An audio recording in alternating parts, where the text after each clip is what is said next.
Hi guys, welcome back to my channel. In this section, I'll be taking you through L'Hopital's Rule 4. In our previous lessons, we tackled Rule 1, Rule 2, and Rule 3.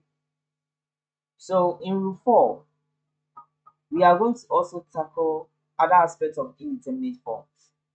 Assuming I'm giving you 0 to the power 0, what do you think about this? You know that any number to the power 0 is 1, right? If you have 2 to the power 0 is 1.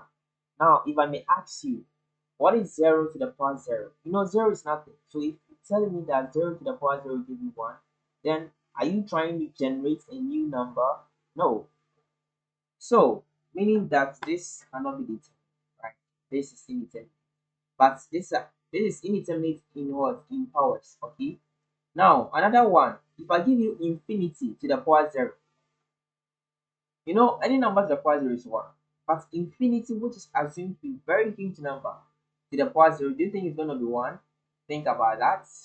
Then also, let's see this. 1 to the power infinity. Remember, 1 to the power of any number is 1. But is 1 to the power infinity also going to be 1? Think about this. So this gives rise to what? Special types of what?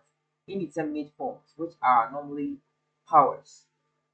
We use L'Hopital's Rule 4 to express these powers into a simpler form so that we can find the limit of such functions. So let's get straight by solving a problem. So evaluate limit as x approaches 0 plus of x to the power x. So 0 plus, that is positive side of what? 0, as x to the power x.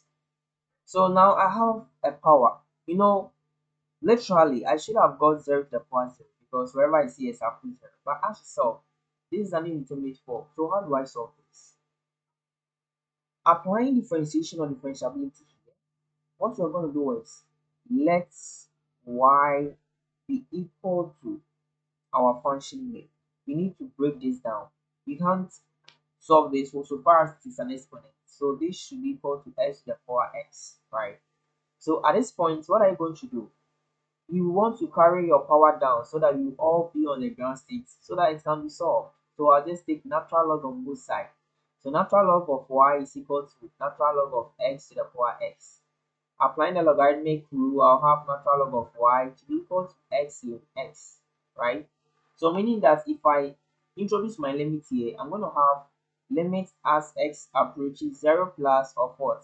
Then y should be equal to limit as x approaches 0 positive of x length x.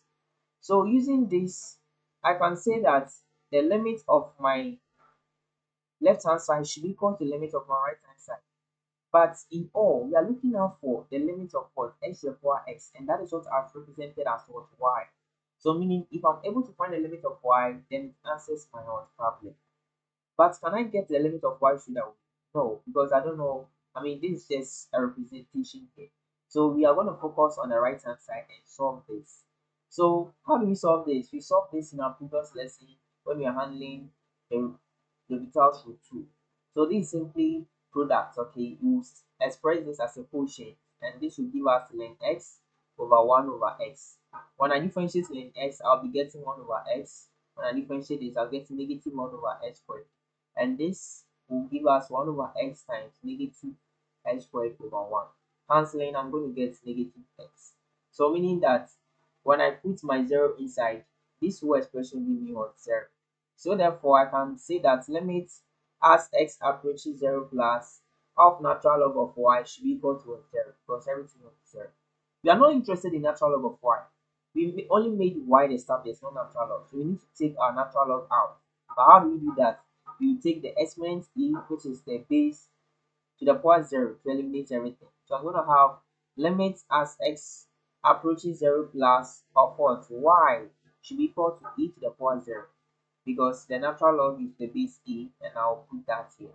So this gives me limits as x approaches 0 plus of what? Y is equal to 1 if the power 0 is 1. And you know y is the same as what? X to the power x. Is that not it? Y is the same as x to the power x. For that reason, I can simply say that my limit as x approaches 0 of x to the power x is equal to 1, and that answers my question. So this is also the application of differentiation, specifically used as L'Hopital's rule 4. Thank you for being with me in this section. Hope to see you in the next session under critical values and also minimum and maximum.